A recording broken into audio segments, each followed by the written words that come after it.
안녕하세요. 저는 아이콘루프의 블록체인 개발팀의 최문규 팀장입니다.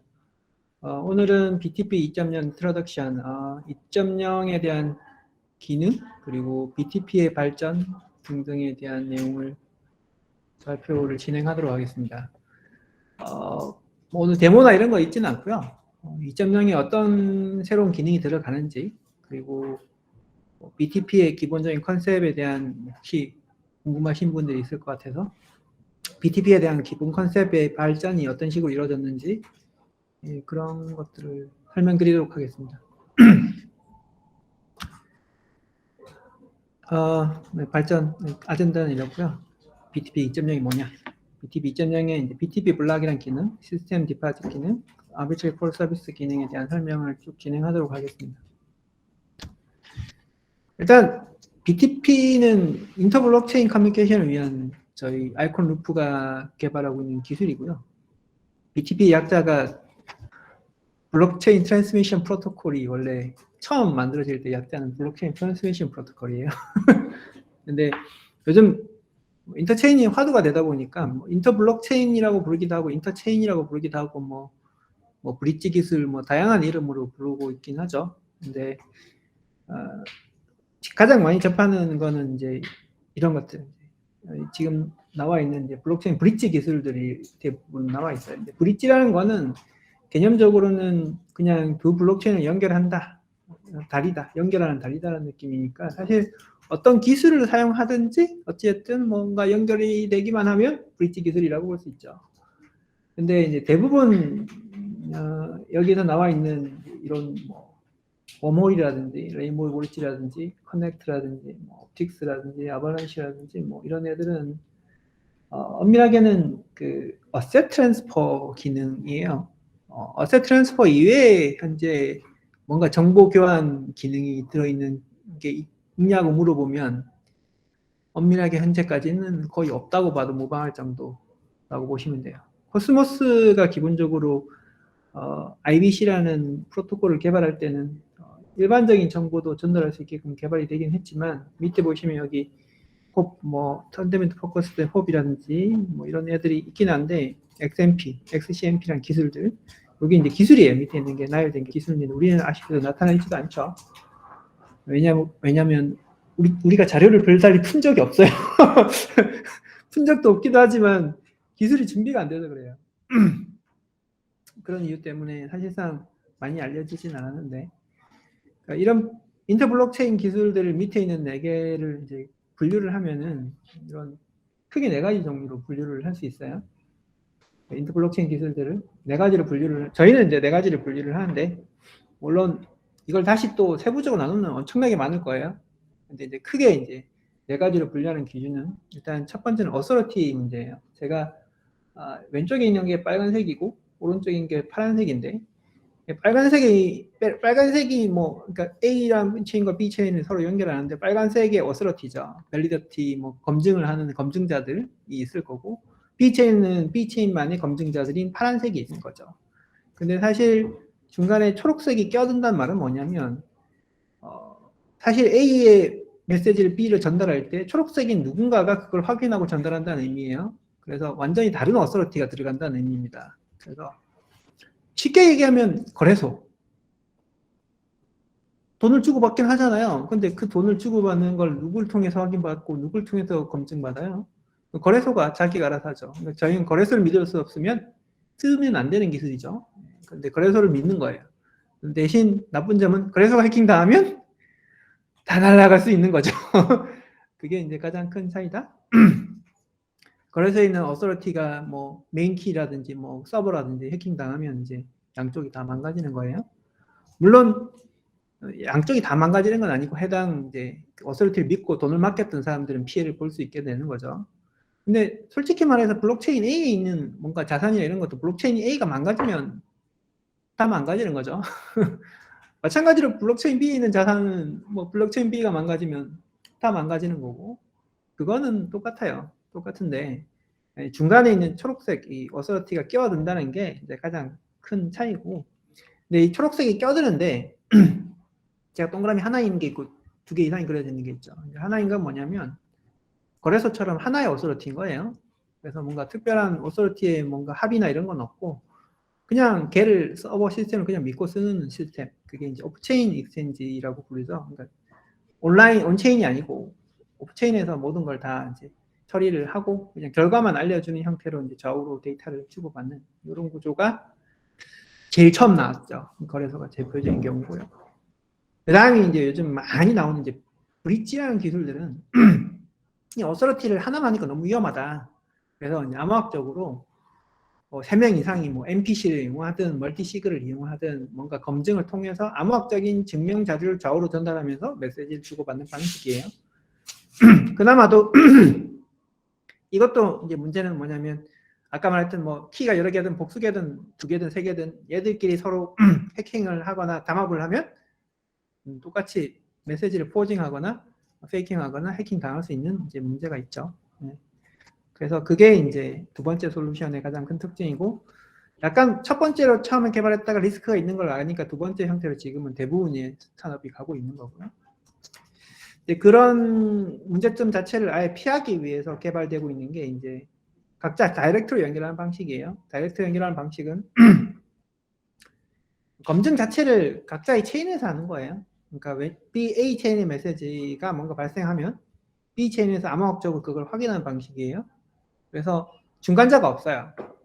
A의 권한을 가진 사람이 해킹되지 않는 이상 B로 가는 메시지를 해킹할 수 없고 B로 가는 B에서 생긴 이벤트를 B를 체인 자체를 해킹하지 않는 이상 A로 임의로 전달할 수가 없어요. 그게 이제 가장 대표적인 기술 두 개가 이제 코스모스 IBC고 저희 아이콘 BTP가 이제 여기에 속하는 기술이라고 보면 됩니다. 근데 그거하고 상관없이 완전히 다른 형태의 기술이 하나 더 개발됐죠. 그게 이제 대표적인 게 폴카독 같은 건데 흔히들 뭐 사이드 체인이라고 부르기도 하고 뭐 서브스트레이트라고 부르기도 하고 뭐 여러 가지 형태로 부르긴 하지만 어쨌든 오서러티는 하나예요. 밸리데이터는 하나고 각각의 페르 체인에서 뭔가 기술이랑 뭐 스테이트 변경을 하는 거는 각 메인 체인에서 계속 합의를 하는 형태로 쌓여요. 그 말은 뭐냐면 얘들을 뭔가 포징을 하고 싶으면 메인 밸리데이터를 속여야 돼요. 그게 이제 핵심이죠. 근데 그게 못 속이면 못 속이는 거죠. 그런 기술 구조를 가지고 있는 게 폴카독 같은 기술이라고 보시면 됩니다. 자, 이제 이 각각의 네 가지의 기술의 이제 가장 큰 차이점이 아까 말씀드렸듯이 일단 오서러티, 새로운 서드파티 오서러티가 참여하느냐 안 하느냐, 그리고 헤테로지니어스하게 데이터가 주고받을 수 있냐 없냐인데 그냥 딱 봐도 위에 두 개는 헤테로지니어스한 데이터를 주고받을 수 있겠죠. 네, 그죠? 근데 굉장히 쉽겠죠. 그러니까 서로 잘 합의만 하면 되니까. 근데 세 번째 기술은 헤테로지니어스하게 되려면 뭔가 서로 간의 인테그레이션을 잘 해야 되겠죠. 예, 그런 게 있는 거고 밑에 거는 맨 마지막 거는 헤테로지니어스끼리 커뮤니케이션 하기 힘들어요. 폴카닷은 폴카닷끼리 커뮤니케이션 하기 쉽지만 폴카닷이랑 IBC랑 커뮤니케이션 한다? 폴카닷이랑 아이콘이랑 커뮤니케이션 한다는 쉬운 일은 아니라는 거죠. 그 기술 자체로는 불가능하다. 뭐 이렇게 보면 됩니다. 그 아이콘의 기술 위치는 세 번째죠. 예, 세 번째다. 그래서 이 세 번째가 가지는 장단점이 있겠죠. 이거는 이제 요걸 설명하면서 사실 질문이 많을 수 있어요. 물어볼 수는 있는데 이거는 뭐 뒤에까지 가다 보면 또 뭐 이게 장점이냐 단점이냐 얘기를 계속 할 수는 있겠지만 오늘은 그 부분은 뭐 제가 얘기하려는 바는 아니고 이런 기술을 저희가 개발하고 있다 정도 이해하시면 됩니다. 그래서 BTP는 이 정도 위치를 담는 기술이다 정도 이해하면 됩니다. 그래서 이제 BTP를 개발을 했는데 저희 BTP 개발이 그냥 지금까지 오면서 뭐 한 방에 모든 기술이 완성된 건 아니고요. 0.5에서부터 2.0에 이르기까지 기술 발전 과정을 간단하게 설명을 좀 드리겠습니다. 그러니까 왜 우리가 이렇게 개발을 해왔는지, 어떻게 왜 이런 목적에 다다랐는지를 설명하고자 하는 부분이고요. 그러니까 왜 우리가 이렇게 개발했냐 이런 질문에 대한 답이라고 보시면 될 것 같습니다. 일단 0.5는 꽤 오래전에 개발됐어요. 꽤 오래전에 개발됐고 가장 큰 메이저 컨셉이 스마트 컨트랙을 이용해서 상대편 블록체인에 암호학적 증명을 하겠다. 이게 이제 가장 큰 핵심이에요. 그게 이제 핵심 기능이고 그래서 근데 그럼 어떻게 검증할 거냐? 라고 했을 때 그 해당 블록에 대한 보트 일반적으로 PBFT 계열은 보트를 하니까 보트를 검증해서 블락을 검증하고 블락에 대한 리스트를 검증해서 결국은 메시지를 확인하겠다. 이 컨셉이 이제 0.5 때 처음 만들어졌어요.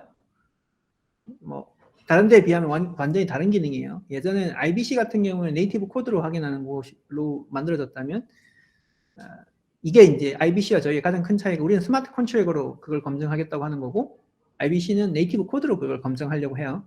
메시지를 베리피케이션 하는 거를. 그게 가장 큰 두 가지의 차이예요.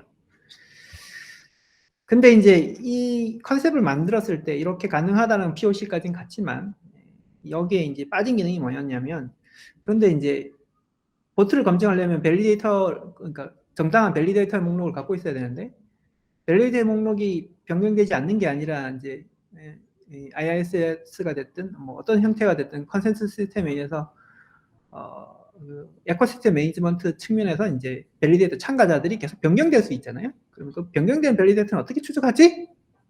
가 이제 고민해 보자 뭐 수준에서 이제 끝난 거죠. 사실 0.5는 끝난 거고.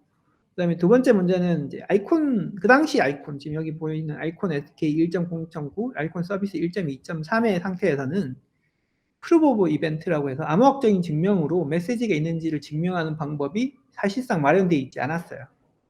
그게 가장 큰 문제였죠. 0.5에. 그래서 이거를 그래서 개발해야 된다. 그게 이제 숙제가 돼서 그게 1.0을 개발하는 이제 두 가지 문제를 풀어야 되는 게 1.0의 과제예요. 자, 그래서 1.0을 개발했어요. 근데 1.0 개발하는 과정에서 코어2가 만들어지죠. 지금의 이제 고루프 버전의 클라이언트, 그러니까 노드가 만들어지면서 사실상 암호학적 증명이 가능하게 추가됐어요. 그게 세 번째 항목에 속속되는 부분이죠. 세 번째 항목 부분이고, 그거 이외에 이제 빠진 게 뭐였냐면, 밸리데이터의 추적이 이제 해야 된다. 여기 들어간 거고, 밸리데이터를 추적하려고 하다 보니, 빠진 블락이 있으면 밸리데이터가 바뀌었는지 알 수가 없는 문제가 있어요. 그래서 빠진 블락을 무조건 검증해야 되고 빠진 모든 블락을 검증해야 되고 모든 블락을 검증하는 과정에서 메시지가 생략되었을 때 문제를 해결하기 위한 것까지 포함해서 만들어진 게 BTP 1.0입니다. 1.0은 그래서 암호학적인 프루프까지 전부 다 되고 실제로 모든 블락이 계속 전달되면서 메시지가 전달될 수 있는 실제 진짜 워킹하는 버전의 첫 번째가 나오게 됩니다. 이게 이제 BTP 1.0이라고 붙인 1.0을 붙인 이제 첫 번째 기능 모듈이죠. 네. 근데 이제 1.0을 만들고 나서 이제 이걸 그러면 커머셜에서 갖다 써야 되는데 커머셜에서 갖다 쓰려고 보니까 이제 생긴 문제가 두 개가 있어요. 하나가 이제 P 수수료는 그럼 어떻게 처리할 거야? 이게 없죠. 여기는 기술적인 증명만 있지 이제 수수료 정책이랑 프랙티컬하게 어떻게 운영할지에 대한 거는 여기 빠졌어요. 이게 빠진 거고. 또 다른 문제는 릴레이가 다운됐을 때 리던던트하는 뭔가 기술 그런 게 없다. 이게 두 번째 지적이에요. 그래서 두 가지를 해결하기 위한 노력을 이제 합니다. 그걸 노력을 해서 만들어진 게 1.1이에요. 그래서 1.1 버전이 만들어집니다. 1.1에 추가된 기능은 이제 P 어그리게이터랑 P 릴레이 로테이션 시스템 이 두 가지가 추가가 돼요. 그게 BTP 1.1이라는 기능입니다. 그래서 BTP 1.1을 딱 만들었더니 릴레이가 이제 여러 개 이제 돌아가면서 메시지를 전달하게 바뀌고 그 다음에 P를 주고받기 위해서 실제로 이제 그 P들을 상대편 체인에서 이제 조회를 할 수 있어야 되잖아요. 뭐 예를 들어서 이더리움을 아이콘에 보냈으면 아이콘에서도 이더리움이 이제 주고받고 거래가 돼야 되니까 그걸 처리하기 위한 게 CoinDSH라는 기능이 반드시 들어갔어야 되고 그 다음에 P 어그리게이터라고 해서 해당 P를 받아서 이제 처리를 할 수 있는 팔거나 뭐 나눠주는 기능을 하는 스마트 컨트랙을 정의를 하고 걔를 구현을 해서 뭐 여러 가지 이제 여기 수수료 모아놨던 수수료를 전부 다 P 어그리게이터한테 이렇게 모으는 형태의 이제 프레임워크를 추가를 해요. 그게 이제 1.1입니다. 보시면 이게 지금 노란색하고 연한 노란색이 있는데 노란색은 새로 개발된 컴포넌트고 연한 노란색은 수정된 컴포넌트 뭐 이렇게 보시면 됩니다. 그래서 처음에는 다 개발됐고 수정된 컴포넌트가 들어가죠. 여기까지 해서 실제로 이제 운영할 수 있는 시스템까지 왔어요. 이제 이걸 가지고 실제로 이제 솔리더티 컨트랙 시스템이랑 같이 해서 헤테로지니어스 작업을 해보려고 했는데 세 가지 문제를 발견해요. 일단 첫 번째 문제는 아이콘을 이더리움에서 검증을 하려고 하니까 아이콘은 샤3를 쓰는데 이더리움은 캣캅을 쓰시죠. 샤 캣캅이라는 해시 알고리즘을 쓰고 그 다음에 아이콘은 이제 그 어드레스를 만들기 위해서 퍼블릭 키를 리커버해야 되는데 이더리움은 퍼블릭 키를 리커버하는 게 아니고 정확하게는 어드레스를 리커버링 해요. 이더리움 어드레스를. 그러다 보니까 해당 기능이 없어서 검증이 불가능해요. 웃기죠? 그래서 결과론적으로 솔리드티에 이제 프리컴파일드 컨트랙을 추가를 해서 기능이 동작하게까지는 기능 구현을 완료를 했어요. 하지만 그렇게 할 수 있는 건 새로 개발된 블록체인이거나 뭐 저희한테 굉장히 협조적인 곳 빼고는 사실상 포팅이 불가능하다는 얘기가 되는 거예요. 그래서 이런 문제, 가장 크리티컬 문제가 생긴 걸 확인한 거고, 그 다음에 두 번째 문제는 뭐였냐면 수수료가 상당해요. 그러니까 블락을 계속 다 보내야 되니까, 모든 블락을 프로세싱 해야 되니까, 저희 같은 경우 2초마다 한 블락씩 만들어지죠. 그러면 42,000 블락을 프로세싱 해야 되니까 하루에 나오는 수수료량만 해도 엄청난 거죠. 그걸 줄일 필요가 생긴 거예요. 물론 모든 블락에 BTP 메시지가 있다라면 그건 별다른 비용이 아니에요. 왜냐하면 그 각 메시지 딜리버리마다 수수료를 받으면 각각의 딜리버리에 대한 수수료를 다 챙길 수 있으니까 괜찮은데, 저희는 메시지가 없는 상황에서 블락을 계속 딜리버리 해야 되는 상황이 벌어지고, 그러면 엄청난 수수료가 반대쪽에서 발생하게 되죠. 대표적인 게 이제 이더리움이랑 만약에 연결한다, 혹은 다른 체인이랑 연결하는데 체인의 수수료가 세다, 그러면 이게 엄청난 수수료 부담으로 작용하게 됩니다. 그게 이제 두 번째 문제였고요. 그 다음에 세 번째는 어쨌든 이제 BMC를 통해서 서비스를 확장할 수 있긴 한데, 이 서비스가 추가하려고 그러면 코드를 잘 검증을 하고 넣어야 되는 거예요. 검증 안 하면 걔가 엉뚱한 메시지를 포징하거나 해킹하거나 했을 때 막을 방법이 없다. 그런 이유 때문에 서비스를 추가하는 게 굉장히 난이도가 높은 일이 돼버리는 그런 문제가 있어요. 그래서 그 세 가지 문제를 확인을 합니다. 현재 이 확인된 세 가지 문제를 해결하는 게 지금 BTP 2.0이고, 1.1에서 위 확인된 세 가지 문제에서 아까 말했던 대로 이제 검증을 실제로 진행하지는 않고 단순 검증을 BMV를 사용하지 않는 형태로 지금 아이콘 브릿지가 나가고 있어요. 네, 그거는 이제 BMV 기능을 아예 사용하지 않는 형태로 지금 아이콘 브릿지가 시험적으로 나가고 있어요. 근데 2.0이 완료되면 그걸 이제 새로운 기술로 교환할 계획이고요. 그래서 2.0이 개발이 시작됩니다.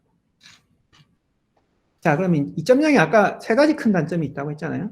첫 번째가 이제 스마트 컨트롤에 새로운 기능이 필요한 게 이제 가장 큰 단점인데, 그래서 저희는 BTP 블락이라는 이름의 이제 개념을 만들어내요. 이게 레이어 2 블락인데, 이게 결과적으로 타겟 체인의 이제 암호학적인 펑션을 사용하는 형태의 검증 로직을 갖고 검증할 수 있는 그런 식의 블락을 만들자.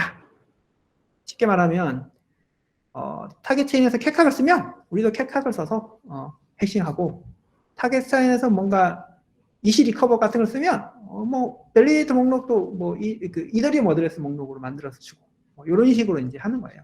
그러니까 사이닝 자체도 타겟 체인에 맞춰서 한다, 이런 관점입니다. 저희가 왜 이걸 이제 선택을 했냐면, 실제로 스마트 컨트랙 엔진이 월드와이드하게 몇 개나 사용될 거 같네요. 지금 현재 3개 정도밖에 안 써요. 그 말은 뭐냐면 3개만 지원하면 추가적인 지원이 그렇게 많지는 않을 거다라는 얘기예요. 그래서 그러면 각 지원에 맞게끔 사이닝하는 게 그렇게 많은 일은 아닐 거다. 뭐 모르죠. 나중에 3개가 갑자기 새로운 기술이 펑펑 생기면서 암호학적인 그 스마트 컨트롤 환경들이 뭐 샤3 아닌 뭐 블레이크도 쓰고 저것도 쓰고 뭐 그것만 쓰는 무슨 스마트 컨트롤 환경이 생길 것 같으면 그렇게 해야 되는데, 제가 이해하는 한도 내에서는 그럴 확률은 별로 없어요. 왜냐하면 걔들 입장에서 보면 뭐 새로운 엔진은 쓰겠지만 아마도 암호학적인 펑션은 기존 걸 지원하면서 추가적인 걸 사용하는 형태로 많이 발전할 거라고 예상할 수 있기 때문에 충분히 가능성이 있다.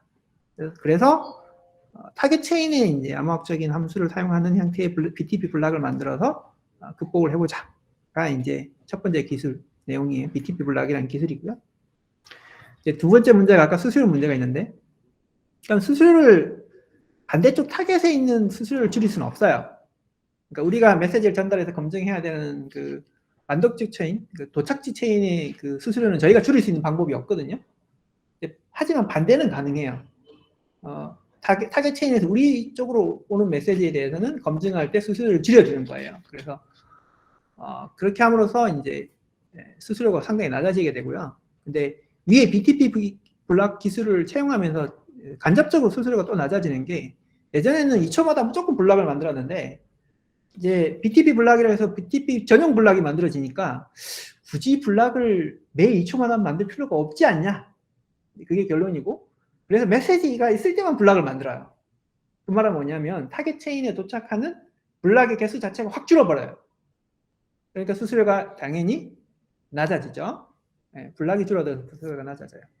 그게 이제 두 번째 기술이고, 첫 번째와 두 번째가 합쳐져서 전체적으로 수수료는 확 낮아진다.